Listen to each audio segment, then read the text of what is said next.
они вот регистрируют к себе на квартиру наших же соотечественников, родственников, например, да, и на работу, когда они устраиваются, вот на работе тоже как бы им не всегда и не везде трудовой договор оформляют официально.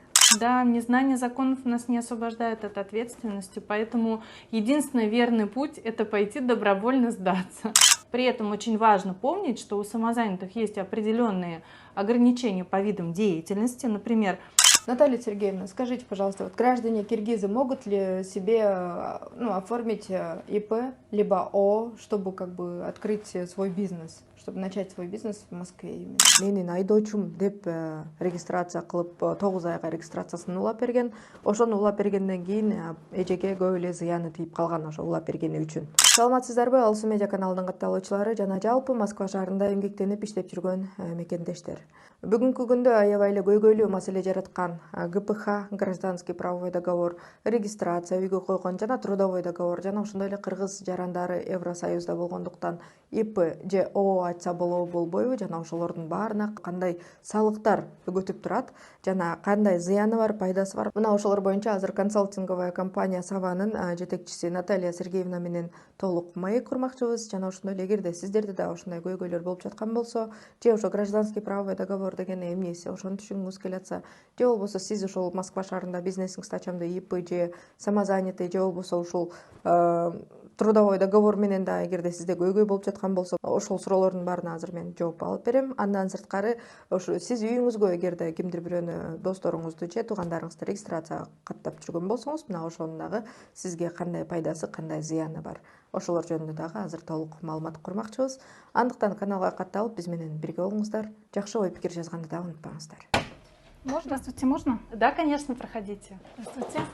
Урматтуу мекендештер, азыр кийинки видео сиздер үчүн мүмкүн кандайдыр бир сабак болоттур. Себеби биздин өзүбүздүн мекендешибиз Назгүл айым өзүнүн квартирасына, ошол жашаган жерине өзүнүн бир байкени менин айдоочум деп регистрация кылып 9 айга регистрациясын улап берген. Ошону улап бергенден кийин эжеге көп эле зыяны тийип калган ошо улап бергени үчүн. Азыр толук маалыматты анда төмөндө көрүп өтүңүздөр. Я столкнулась с такой проблемой, с проблемами налога. Я зарегистрировала к себе нашего гражданина Кыргызстана. И получается, он попросил меня продлить ему регистрацию на 9 месяцев. Так как у него не было трудового договора, мы в ФМС заключили с ним трудовой договор, якобы он является моим водителем. И на основании этого трудового договора в ФМС мы продлили ему регистрацию. Когда заключали, я поставила там минимальную зарплату в бланках 18 тысяч. И я ему продлила регистрацию. Потом через какое-то время, через полгода, при расторжении трудового договора мне пришло уведомление о том, что я должна заплатить налоги 32 400 рублей. Я сначала не поняла, какие налоги, что за налоги. Оказывается, когда я как физическое лицо заключаю трудовой договор с мигрантом и продлеваю ему регистрацию, то с той зарплаты, которую я указывала, я должна платить 30% налогов. И мне сказали, что я должна заполнить декларации. Я не знала, где заполнить. В налоговой сами хорошо толком еще не знали, так как это закон новый. И мне в этой консалтинговой компании «Сова» Наталья Сергеевна очень помогла. Она помогла мне заполнить декларации за полгода, за год. И мы благодаря ей сдали все отчеты в налоговую. Плюс человек, которому я сделала регистрацию, он собственноручно должен пойти в налоговую еще, подать заявление на 3 НДФЛ и заплатить налоги с той зарплаты, которую я ему указывала. Поэтому я нашим гражданам советую не продлевать регистрации в своей квартире на основании трудового договора как физическое лицо. Лучше продлевать регистрации, если у него есть трудовой договор именно там, где он работает, но ни в коем случае не оформлять на себя, чтобы потом не платить налоги. Здравствуйте, рассказывайте, чем я могу вам помочь? У меня такая проблема произошла, и я пришла к вам за помощью. Я к себе в квартиру зарегистрировала гражданина Киргизской республики продлила ему регистрацию на 9 месяцев на основании трудового договора, что я взяла его к себе на работу как водитель. Я физическое лицо, я не ИП. И в ФМС мы продлили ему регистрацию как мой водитель на 9 месяцев. Теперь прошло полгода, и ко мне с налоговой пришло уведомление о том, что я должна платить налоги с той зарплаты, которую я указала этому водителю. 30%. Теперь мне нужно подать какие декларации и как мне заплатить эти налоги. Да, ситуация в последнее время распространенная. Дело в том, что когда физическое лицо заключает договор с другим физическим лицом, и несмотря на то, что он не является ИП или ООО, он в любом случае становится обязанным по уплате налогов с зарплаты, которую вы будете платить своему водителю. А налоги вы должны платить ежемесячно. Так же, как и отчетности, нужно будет сдавать ежемесячно. Поэтому в тот момент, когда вы регистрируете ваш договор в МВД, вам также нужно идти в налоговую, вставать на учет как плательщик страховых взносов, получать регистрационный номер, ежемесячно сдавать персонифицированные сведения, ежеквартально сдавать расчет по страховым взносам и ежемесячно уплачивать налоги. 30% страховых взносов с той зарплаты, которую вы назначили своему водителю. Помимо этого, очень важный момент, о котором многие не знают, к сожалению, зарплату водителю вы можете переводить только безналичным путем. Наличными ни в коем случае выдавать зарплату нельзя. Это нарушение валютного законодательства. За это могут быть весьма солидные штрафы. Получается, я должна ежемесячно подавать декларацию. Персонифицированные сведения. Но так как я полгода не знала, и я могу за полгода, я сейчас поехала в ФМС, расторгла с ним договор с водителем, а теперь вы сможете мне сделать декларацию за эти полгода, чтобы я могла оплатить налоги? Получается, я ему указала 18 тысяч зарплату, и за этих 18 тысяч ежемесячно я должна платить 30%. Вы можете мне сделать декларацию, чтобы я могла заплатить? Очень важный момент, что из-за того, что вы задержали с оплатой налогов, не платили, ничего не сдавали, у вас сейчас будут санкции. Как минимум 1000 рублей за несвоевременную сдачу декларации, а сдается она у нас не позднее 25 числа по окончании квартала. А налоги у нас уплачиваются не позднее 28 числа по окончании месяца. То есть за февраль нужно заплатить налоги до 28 марта. За март нужно заплатить не позднее 28 апреля и так далее. Поэтому, конечно, мы вам все подготовим, но будьте готовы к тому, что вам придут неприятные бумаги из налоговой с санкциями, которые придется уплатить. Получается, мне лучше на будущее не продлевать регистрацию на 9 месяцев на основании трудового договора как физическое лицо, да?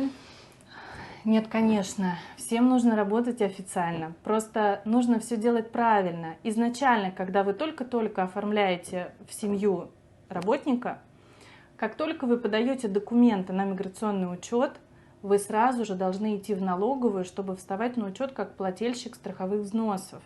И начиная с этого момента ежемесячно вы должны уплачивать налоги и подавать отчетности. Тогда все будет ровно и гладко, без всяких санкций. Вообще есть еще такие, которые, как я, приходят к вам с такой проблемой, которые продлили регистрацию на основании трудового договора?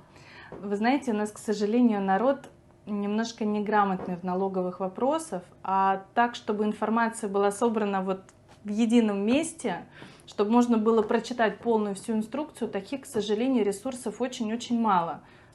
Мне о них вообще в принципе неизвестно. Поэтому да, начало приходить большое количество людей, которые хотят официально все оформлять, все отношения, но не знают о таких подводных камнях, как уплата страховых взносов, сдача отчетности, и более того, иностранец, который получает доход, потом сам должен будет сходить в налоговую и не позднее 30 апреля по окончании года, в котором он получил этот доход, подать декларацию 3 НДФЛ, в которой он заявит полностью все доходы в рамках вашего договора. Человек, которому я сделала регистрацию, он сам должен пойти подать на 3 НДФЛ и заплатить тоже налоги. Понятно, спасибо большое. Если у вас возникнут какие-то вопросы, вы всегда можете к нам обратиться. У нас есть специальные консультанты, которые занимаются физическими лицами, подготавливают декларации и 3 НДФЛ для физических лиц, и декларацию РСВ, и ежемесячные персонифицированные отчеты для того, чтобы у вас не болела голова о том, как это все заполнять. Приходите. Здравствуйте, Наталья Сергеевна. Здравствуйте. Спасибо, что не отказали, что не отказали нам дать интервью. Мы пришли к вам уточнить насчет наших граждан, которые регистрируют к себе на квартиру наших же соотечественников. И также, какие они должны налоги выплачивать и какие правила здесь существуют. На самом деле все достаточно просто. В тот момент, когда вы заключаете трудовой договор, или, если быть точнее, договор ГПХ, гражданско-правового характера, на то, что физическое лицо будет оказывать вам услуги няни, водители, домработницы, там неважно. В этом случае вы должны зарегистрироваться в 2 инстанциях. Первая инстанция — это МВД, чтобы соблюсти миграционный учет. И второй момент — это налоговая. Вы должны встать на учет как плательщик страховых взносов и получить уникальный регистрационный номер. После этого ежемесячно вы должны подавать в налоговую персонифицированные сведения, где будете указывать этот регистрационный номер, до 25 числа по окончании месяца, и до 28 вы должны заплатить страховые взносы в размере 30% от той суммы дохода, которую вы указали в этом договоре. Когда закончится квартал, до 25 числа вы должны подать декларацию и до 28 числа заплатить все налоги, которые не заплатили, если вы их не платите ежемесячно. Учтите только, что будут пени. Если же вы не знали, что вам нужно подавать эти отчеты, готовьтесь к тому, что будут пени и штрафы. Штраф составляет от 1000 рублей за одну декларацию. Ну и самое важное, не забывайте, что закон о валютных операциях говорит нам о том, что мы должны рассчитываться с иностранцами только безналичным путем. Ни в коем случае зарплата наличными не допускается. Ежемесячно вы должны переводить сумму, которая указана в договоре, с назначением, что это оплата за конкретный месяц. И потом, когда закончится календарный год, физическое лицо должно подать декларацию 3 НДФЛ до 30 апреля и до 15 июля заплатить налог в бюджет. Но у нас большей части проблема у многих наших граждан, у наших соотечественников такова. Например, они вот регистрируют к себе на квартиру наших же соотечественников, родственников, например, да, и на работу, когда они устраиваются, вот на работе тоже как бы им не всегда и не везде трудовой договор оформляют официально. Вот из-за этого некоторые наши граждане пытаются к себе же оформить своего родственника, к примеру, типа он у нее водитель, или типа он у нее там садовник, или типа няня, наподобие того. А как с ними поступить, если они, вот, ну я думаю, многие об этом не знали, что нужно там выплачивать налоги, да? И вот, к примеру, как им сейчас данная ситуация поступить, если они еще не знали об этом? К сожалению, оспорить такие штрафы невозможно. У нас Все равно нужно оплачивать? Да, незнание законов нас не освобождает от ответственности, поэтому единственный верный путь — это пойти добровольно сдаться. Добровольно сдать декларации, заплатить все причитающиеся налоги, пени, и в этом случае все уже будет вполне официально. А также, например, вот соотечественники наши, к примеру, сдают квартиру нашим соотечественникам, вот, но у них им продлевают регистрацию, например, вот на 9 месяцев по трудовому договору. Но этот человек, который сдает квартиру, не является работодателем.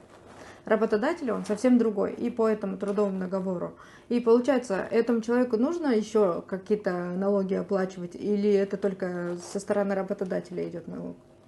Если физическое лицо у нас устроено у работодателя юридического лица, то в этом случае юридическое лицо или индивидуальный предприниматель выступает в роли налогового агента. То есть они самостоятельно 13% забирают из доходов и перечисляют в бюджет государства. Поэтому там ничего дополнительного сдавать не надо. Налог возникает только тогда, когда вы получаете доходы от физических лиц. Вы должны самостоятельно государству показать, что вот я получил дополнительный доход, с которого у меня никто не забрал налоги. Я добровольно его декларирую и уплачиваю в бюджет. Граждане Киргизии же находятся в Евразийском союзе. Вот и идут такие слухи, что они не могут оформить себе самозанятость. И также они не могут, точнее, им нужны патенты. Какие могут быть патенты? Это правда ли эти слухи или нет? Об этом тоже хотела уточнить. Нет, это, конечно же, слухи, потому что у нас есть 5 стран, которые входят в Евразийский союз. Это Россия, Белоруссия, Армения, Казахстан и Кыргызстан. Эти 5 стран между собой могут спокойно обмениваться кадровыми резервами, оформлять людей без дополнительных разрешений. А, например, такие страны, как Узбекистан, Таджикистан, вот граждане этих стран при оформлении в Российской Федерации куда-либо должны обязательно иметь патент. И могут устроиться только на ту должность, которая указана в патенте, только в том регионе, на который этот патент получен. Что касается самозанятости, у нас граждане Евразийского союза могут быть самозанятыми. Для этого достаточно иметь ИНН. Если же его нет, можно за ним обратиться в налоговую инспекцию. При этом очень важно помнить, что у самозанятых есть определенные ограничения по видам деятельности. Например, торговля или агенты, посредники не могут быть самозанятыми. И очень важно соблюдать лимит по доходам. 2 400 000 за полный календарный год. Лимит можно выбрать как за месяц, так и за год полностью. Главное не перейти эту границу. А те, которые уже получили российские паспорта, которые некоторые вот открыли, к примеру, ИП, но не могут закрыть. Например, насчет таких проблем могут ли к вам обращаться? Конечно, основное направление нашей компании – это оказание бухгалтерских услуг и услуг по регистрации малого бизнеса ООО и ИП. Мы оказываем помощь в регистрации и бухгалтерском сопровождении. Можно регистрировать, можно закрывать, везде есть нюансы, каждую ситуацию нужно рассматривать в частном порядке, поэтому приходите, рассказывайте, мы пообщаемся и решим, как лучше сделать. Наталья Сергеевна, скажите, пожалуйста, вот граждане киргизы могут ли себе оформить ИП либо ООО, чтобы как бы открыть свой бизнес, чтобы начать свой бизнес в Москве именно? Граждане Евразийского союза могут регистрироваться в качестве индивидуального предпринимателя только если есть РВП или ВНЖ. Только так. Если этих документов нет, предпринимательство быть не может. В этом случае либо самозанятость, либо регистрация ООО. Но там также нельзя забывать про миграционный учет. Нужно успеть встать в МВД, подать все необходимые сведения, иначе там могут быть весьма солидные штрафы. Наталья Сергеевна, спасибо вам большое за информацию. И могу ли я приезжать к вам, если появятся еще вопросы у наших граждан какие-либо? Конечно, вы можете составить список интересующих вас вопросов. Приходите, я буду рада вас видеть, пообщаемся. Спасибо. Ну, тогда я вам дам свободный микрофон, если нужно что-то сказать нашим соотечественникам, мигрантам, как они должны себя вести, то можете как раз сейчас. Дорогие друзья, к сожалению, незнание законов не освобождает от ответственности. Поэтому основные тезисы и важные моменты мы сегодня с вами проговорили. Не забывайте официально регистрироваться в МВД, в налоговой, ежемесячно подавать отчетности, уплачивать налоги. А если у вас возникли с этим сложности, вы можете обратиться в нашу компанию. Наши специалисты помогут вам разобраться, подготовить декларации, подготовить квитанции для уплаты налогов, проконсультировать вас, либо ваших работников, которым нужно подготовить 3 НДФЛ. Мы поможем вам по всем вопросам. Обращайтесь. Урматтуу мекендештер, мен сиздерге азыр толук эле маалымат алып берген аракет кылдым. Эгерде түшүнбөгөн суроолор болсо же болбосо сиздерде дагы суроолор туулуп жаткан болсо, комментарийге жаза кетиңиздер. Мен сөзсүз түрдө кийинкисинде дагы келип Наталья Сергеевна менен толук маек куруп сиздердин суроолоруңуздарга жооп алып бергенге аракет кылам. Андыктан эгерде төмөндө сиз көрүп өткөндөй сиздерде да кандайдыр бир көйгөйлөр болуп жаткан болсо, же ИПни ачып алып аны жаба албай жүргөн болсоңуз, же өзүңүздүн тууганыңызды регистрацияга үйүңүзгө койгон болсоңуз, мына ошол көйгөйлөрдү жана ошол салыктардан кутулууну кааласаңыз, анда мен экранга Наталья Сергеевнанын жана консалтинговая компаниянын номер телефонунун дарегин жазып койдум. Андыктан суроолор болсо кайрыла берсеңиздер болот. Кийинки эфирде көрүшкөнчө. Урматтуу Москва шаарындагы мекендештер, эгерде сиздердин документтериңиздердин мөөнөтү бүтүп, Москва Казакстан кирди чыкты кылууга тажрыйба алуу айдоочуларды издеп жаткан болсоңуздар, анда мен сиздерге Бакыт агамды сунуштайм. Бакыт агам сиздерге жолго чыгуучу документтериңиздерге жардам берет. Регистрацияңыз бүтүп калса, жасап берет. Баса, регистрация жасап бергенде келгениңизде жасап бербейт. Жолдо ошо границага жеткенге чейин 1 күндүк регистрация жасап берип, жолдон сиздерди жакшы алып барып алып келет. Андыктан Москва Казакстан кирди чыкты кылам десеңиздер, анда Бакыт агама кайрылыңыздар.